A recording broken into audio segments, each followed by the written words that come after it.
So hello and welcome to another blog. तो आज हम टेक्निकल एनालिसिस करने वाले हैं, बट चार्ट का नहीं, लैपटॉप का करेंगे।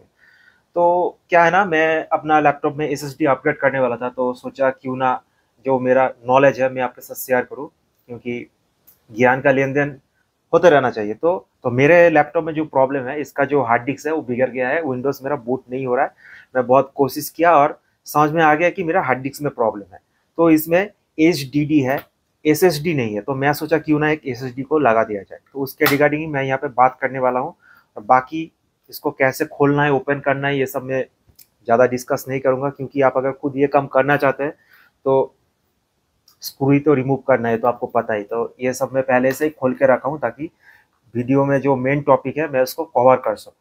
तो मैं यहाँ पे आपको क्लोजली दिखा देता हूँ। जो लैपटॉप होता है हमारा कुछ ऐसा दिखता है। जब आप खोल देंगे तो इसका जो कीबोर्ड है, एक कीबोर्ड एकदम बाहर में आ जाएगा।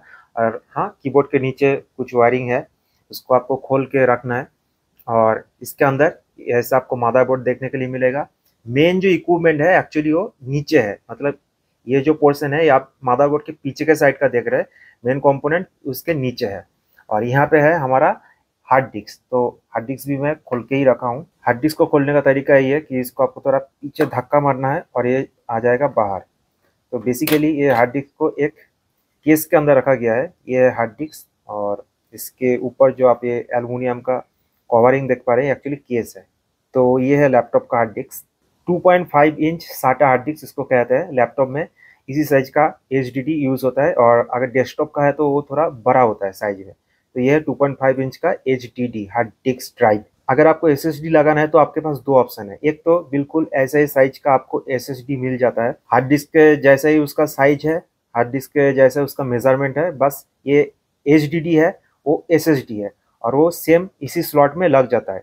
और ये जो स्लॉट है, इस स्लॉट का नाम है एचडीडी स्लॉट, मतलब हार्ड डिस्क का स्लॉट। तो इससे क्या होता है, आपका हार्ड डिस्क तो फास्ट होता है, बट ये जो स्लॉट है, ये स्लॉट उतना ज़्यादा फास्ट नहीं होता है। तो इसी रीजन से अगर आप यहाँ पे एसएसडी लगाएंगे तो बेशक आपको हार्ड डिस्क से ज़्यादा परफॉर्मेंस मिलेगा, मतलब स्पीड ज़्यादा मिलेगा, बट उतना भी ज़्यादा नहीं मिलेगा जो एक प्रॉपर एसएसडी से मिलता है। तो प्रॉपर एसएसडी कहाँ पे लगाया जाए, उसी के लिए आपको इस मदरबोर्ड को अभी निकालना पड़ेगा। मदरबोर्ड को निकालने से पहले यहाँ पे एक कनेक्टर रहता है डिस्प्ले का, और यहाँ पे रहता है वाईफाई का। ये सब आपको रिमूव कर लेना है। यहाँ पर भी एक कनेक्टर है, इस कनेक्टर को रिमूव करना है। बैटरी को रिमूव करना है। बैटरी को रिमूव करना कोई बड़ा मुश्किल काम नहीं है, बस इसको थोड़ा इस साइड में इस तरह से थोड़ा ऊपर करिए, और ये अपने आप आसानी से बाहर आ जाएगा। मदरबोर्ड खोलने से पहले भी आप एक बार चेक कर लीजिए कि यहाँ पे स्क्रू रहता है हर जगह पे। हर एक स्क्रू को रिमूव करके आप मदरबोर्ड को निकालिए। तो मैं यहाँ पे मदरबोर्ड को निकाल लेता हूँ, उसके बाद आपको दिखाता हूँ इसको पलटी करके। तो ये रहा मदरबोर्ड। मदरबोर्ड को मैं निकाल लिया हूँ, और इसको मैं अभी पलटी कर दूँ।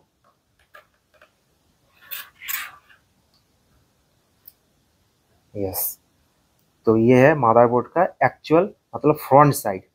फ्रंट साइड यहाँ पे लगा है प्रोसेसर के ऊपर ये हीट सिंक लगा गया है। उसके बाद यहाँ पे रहता है एक कॉपर का मोटा एक ट्यूब या पत्ती जैसा, जो हीट को कन्वे करके ले जाता है फैन के पास, और यहाँ से हीट को डिसिपेट करता है। ओके, यहाँ पे एक एक्स्ट्रा रैम का स्लॉट दिया गया है, पर आप अगर रैम को ढूंढ रहे हैं तो मैं बता दूं, रैम इस मदरबोर्ड पे इंटीग्रेटेड है। 8 GB का रैम है मेरे लैपटॉप में। और यहाँ पे रैम जो है, ये जो चार आप चिपसेट देख पा रहे हैं, एक्चुअली यही रैम है, मदरबोर्ड में इंटीग्रेटेड है। तो आप अलग से अगर रैम ढूंढ रहे हैं तो आपको नहीं मिलेगा, बट हाँ, एक्स्ट्रा एक रैम का स्लॉट यहाँ पे दिया गया है। आप चाहे तो अपग्रेड कर सकते हैं। मेरे केस में ये 16 GB तक अपग्रेड हो सकता है। ऑलराइट, तो मेन जो यहाँ पे चीज़ है वो है एसएसडी। और ये जो स्लॉट आप देख पा रहे हैं, इसको कहते हैं M.2 स्लॉट। तो एसएसडी आप यहाँ पर भी लगा सकते हैं, जहाँ पे ये हार्ड डिस्क लगता है।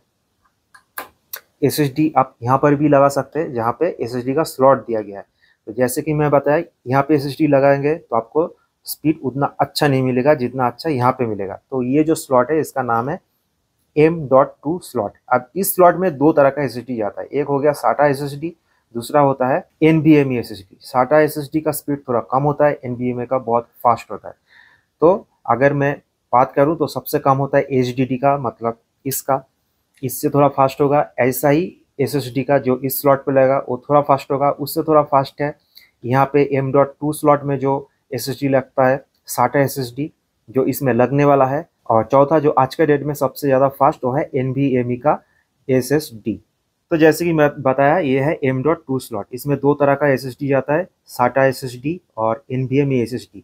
स्लॉट देखने में सेम हो सकता है, नहीं भी हो सकता है, बट कौन सा SSD लगेगा वो आप स्लॉट देख के नहीं पहचान पाएंगे। जैसे कि ये वाला स्लॉट जो यहाँ पे दिख रहा है इसको देख के आपको लगेगा कि इसमें NVMe का SSD लगेगा, बट ऐसा नहीं है। इस लैपटॉप में SATA SSD जाता है M.2 के स्लॉट में। और ये बात मैं asus का जो टेक्निकल सपोर्ट टीम रहता है वहाँ पे ईमेल करके मैं पूछा था और उन लोगों ने मुझे बताया था। तो इससे आप कॉन्फर्म हो सकते हैं, मतलब मेरे बात सुन के आप कॉन्फर्म हो सकते हैं कि इसमें NVMe का SSD नहीं जाएगा, इसमें SATA SSD जाएगा M.2 स्लॉट में। तो इस जो स्लॉट है इस स्लॉट को देख के अब घबराइए मत, मतलब आप गलत डिसीजन मत लीजिए कि इसमें NVMe का SSD जाएगा, ऐसा कुछ। तो जो भी है, जब मुझे कॉन्फर्मेशन मिल गया asus के टीम से तो मैं तुरंत ऑर्डर कर दिया एक SATA SSD। तो सबसे पहले तो मैं बता दूं कि मैं ये लैपटॉप यूज़ करता हूँ बेसिकली ट्रेडिंग के लिए, और मेरा सिर्फ गूगल क्रोम चलना चाहिए और मुझे कुछ नहीं चाहिए। तो मुझे ज़्यादा स्टोरेज का भी रिक्वायरमेंट नहीं है, इसलिए मैं ज़्यादा पैसा खर्चा नहीं किया।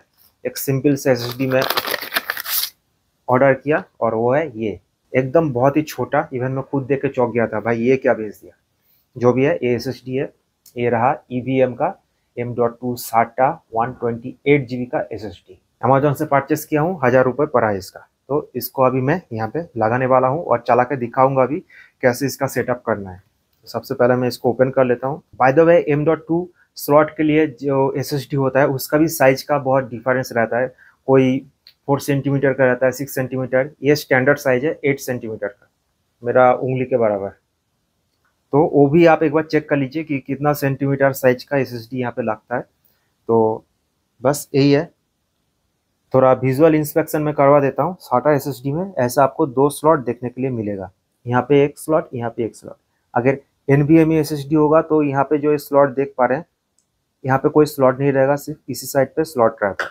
मतलब ये है इसका, अगर मैं सीधा पकड़ूँ तो कुछ ऐसा होगा। तो जो लेफ्ट साइड है, लेफ्ट साइड वाला स्लॉट यहाँ पे नहीं रहता है, ये वाला स्लॉट NVMe में नहीं रहेगा। जो SATA है, SATA में दोनों साइड रहता है। तो इसीलिए मैं पहले ही बताया आपको कि यहाँ पे जो M.2 SSD का स्लॉट है, यहाँ पे आप अगर देखेंगे तो राइट साइड में आपको स्लॉट दिया गया है, लेफ्ट साइड में नहीं। तो ये देख के आपको शायद ये लगेगा कि यहाँ पे NVMe का जाएगा, तो ऐसा नहीं है, यहाँ पे SATA का जाएगा। जैसे मैं बताया, मैं कंपनी से कॉन्फर्मेशन लेके ही आपको ये इन्फॉर्मेशन दे रहा हूँ। तो इसको लगाना बहुत ही आसान, सीधा स्लॉट के अंदर डाल दीजिए बस। और यहाँ पे देख पा रहे हैं एक स्क्रू, इसको प्रेस करके लगा देना है। तो अगर आप कोई ब्रांडेड कंपनी जैसे WD या फिर किंगस्टोन का अगर SSD लेते हैं तो उसके साथ वो लोग स्क्रू भी प्रोवाइड करते हैं, बट ये काम चलाओ सस्ता वाला कंपनी है, ये कोई स्क्रू नहीं दिया। तो मदरबोर्ड के साथ, मतलब मदरबोर्ड को अटैच करने के लिए जो स्क्रू था जिसको मैं रिमूव किया था, उसी में से एक स्क्रू को मैं यहाँ पे यूज़ कर रहा हूँ। तो बस कुछ इस तरह से आपको लगा देना है और वापस जैसे आप खोले थे उसको असेंबल कर दीजिए। मैं एक बार आपको गाइड भी कर देता हूँ ताकि कोई भी पॉइंट आप मिस ना कर जाए। तो ये है लैपटॉप का अंदर का दृश्य, सिर्फ डस्ट है और कुछ नहीं। और ये है मदरबोर्ड, मदरबोर्ड का ये फ्रंट साइड है। मदरबोर्ड लगेगा ऐसे उल्टा, कुछ इस तरह से। सो मदरबोर्ड लगाने के बाद आपको बस स्क्रू को प्लेस करना है, यहाँ पे यहाँ पे यहाँ पे जहीं पर भी है स्क्रू को लगा दीजिए। उसके बाद आपको क्या क्या लगाना है, सबसे पहले यहाँ पे वाईफाई का मॉड्यूल लगेगा, यहाँ पे स्क्रीन का पोर्ट लगेगा, यहाँ पे ये स्पीकर का लाइन है, स्पीकर का लाइन जाएगा, यहाँ पे ये USB पोर्ट का लाइन है, ये जाएगा। और यहाँ पे जो आपका हार्ड डिस्क है वो हार्ड डिस्क चला जाएगा। मैं मेरे केसेस में हार्ड डिस्क को नहीं लगाऊंगा क्योंकि मुझे ज़रूरत नहीं है, वो बिगड़ गया है, उसमें कुछ था भी नहीं, तो मुझे उसका ज़रूरत नहीं है। मैं सिर्फ SSD से अपना काम चलवा लूँगा। और देन उसके बाद बैटरी को आप लगा दीजिए। तो मैं सबसे पहले कनेक्टर को ज्वाइन कर देता हूँ और उसके बाद बैटरी से मैं आपको आगे दिखाता हूँ। ये लोग तो एकदम जगह जगह पे M.2 यहाँ पे M.2 लिख कर रखा है ताकि आपको याद दिलाने के लिए कि भैया आपने बजट लैपटॉप मांगे थे, मैं आपको बजट लैपटॉप बना कर दिया हूँ HDD लगा के। SSD नहीं मिला क्योंकि आपको बजट में माल चाहिए था, बट आप ये याद रखिए कि इस लैपटॉप में SSD भी जा सकता है, तो शायद इसीलिए M.2 चारों तरफ लिख कर रखा होगा। जो भी है, हम लोग का मदरबोर्ड लग चुका है। यहाँ पे ये जो केबल आप देख पा रहे हैं, इसको लगाने के लिए आप पहले ध्यान से देख लीजिए। यहाँ पे कुछ इस तरह का एक लीवर जैसा है, इसको ऊपर लेना है, फिर इसको अंदर डालना है और देन इसको वापस ऐसे कर देना है। इस चीज़ का आपको ध्यान रखना है। ओके, बैटरी सेट करना बहुत ही आसान है। इसको आगे पीछे धक्का नहीं मारना है, सिर्फ इसको प्लेस कर देना है। अपने आप वो जो स्लॉट है उस स्लॉट में बैठ जाएगा। तो यहाँ पे है बैटरी का स्लॉट, ये वाला, और आपको बैटरी को बस कुछ इस तरह से यहाँ पे रखना है और देन इसको छोड़ देना। बस अपने आप ही वो अपनी जगह पे चला जाएगा, आपको कोई माथापेची नहीं करनी। बस सब कुछ हमारा फिट हो गया और बाकी रहेगा बस हमारा कीबोर्ड। कीबोर्ड के नीचे देखेंगे ऐसा एक कीबोर्ड का वायरिंग है। माउस का भी एक आपको ऐसा पतला वायरिंग मिलेगा जिसको मैं फाड़ के फेंक दिया हूँ, क्योंकि माउस का पैड मेरा बिगड़ गया था, दिमाग खा लिया था। तो माउस का पॉइंट आपको लगाना पड़ेगा यहाँ पे, कीबोर्ड का यहाँ पे लगा के बस इतना सारा स्क्रू है, इसको धक लगा देना है। और देन मैं आपको दिखाता हूँ बायोस में क्या क्या आपको सेटअप करना है। आप अगर फर्स्ट टाइम अपने लैपटॉप को खोल रहे हैं तो एक चीज़ का ध्यान रखिए, यहाँ मिडिल पे एक स्क्रू है, इसके ऊपर स्टिकर लगा रहता है। तो आपको स्टिकर को निकाल के स्क्रू को रिमूव करना पड़ेगा। ये सिक्योरिटी के लिए है, ताकि आप अगर कंपनी में जाकर क्लेम करेंगे वारंटी का तो वो लोग पहले स्टिकर को चेक करेंगे। स्टिकर अगर उखड़ा हुआ है तो वो लोग बोल देगा आपका वारंटी अवॉइड हो चुका है, क्योंकि आप इसको खोल चुके हैं। तो इस बात का आपको ध्यान रखना है। आप अगर खुद करना चाहते हैं तो ये सब चीज़ आपको मेजर करके चलना पड़ेगा। तो चलिए फटाफट से देख लेते हैं बायोस में क्या क्या आपको सेटिंग करना पड़ेगा। Let's power it up.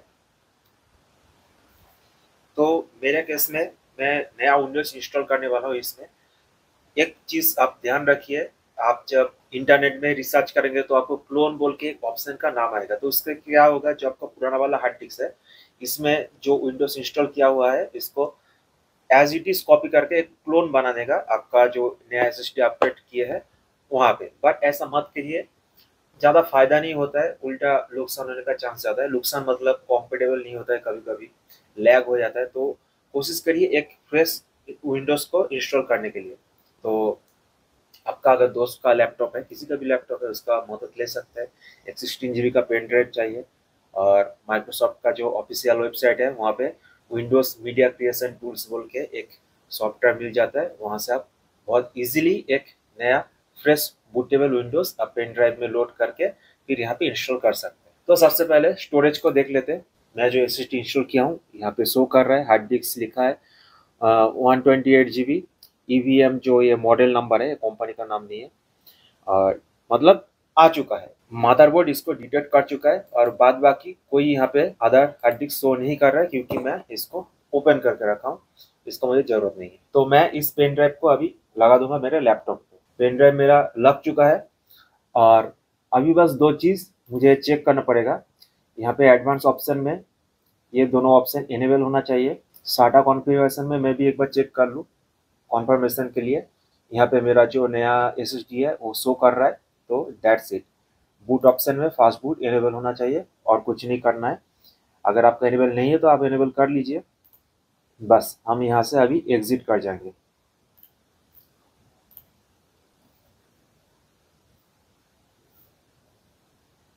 तो अभी यहाँ पे लोडिंग दिखा रहा है। ये लोडिंग कहाँ से हो रहा है, मेरा पेन ड्राइव से हो रहा है। जो पेन ड्राइव में लगाया हूँ बूटेबल विंडोज, उस पेन ड्राइव से हो रहा है। तो विंडोज को बूट करना मैं स्किप कर रहा हूँ। आई होप ये आपको पता है।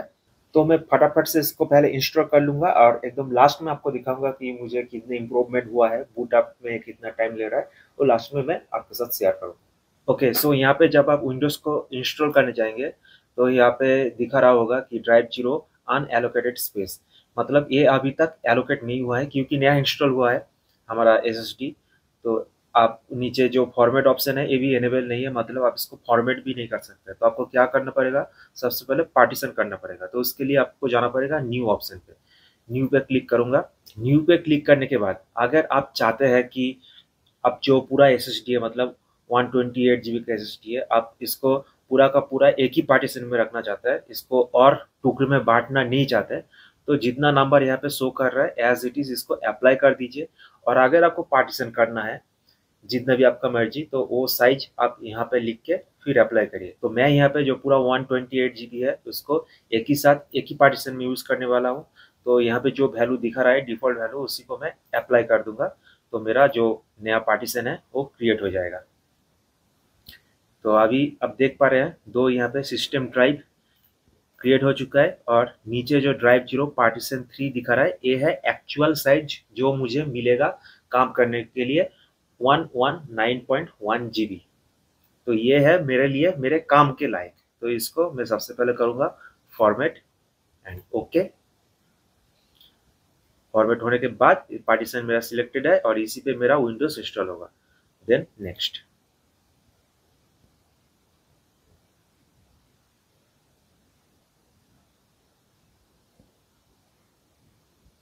ओके, सो विंडोज हो चुका है इंस्टॉल। मैं कोई थर्ड पार्टी एप्लीकेशन अभी तक यूज़ नहीं किया हो।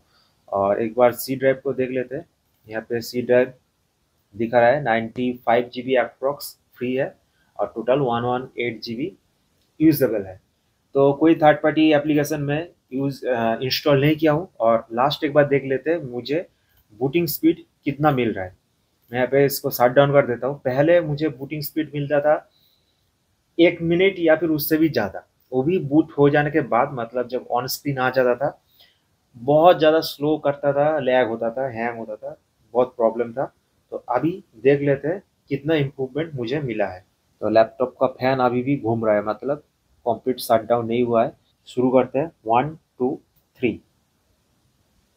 एक सेकेंड, 2 सेकेंड, 3 5 बाबा बाबा बाबा, लेस देन 10 सेकेंड में मेरा जो पासवर्ड का स्क्रीन है वो आ चुका है, और पासवर्ड डाल दिया, तुरंत ओपन। तो यही फ़ायदा है जब आप एक एचडीडी से एसएसडी में अपग्रेड करेंगे।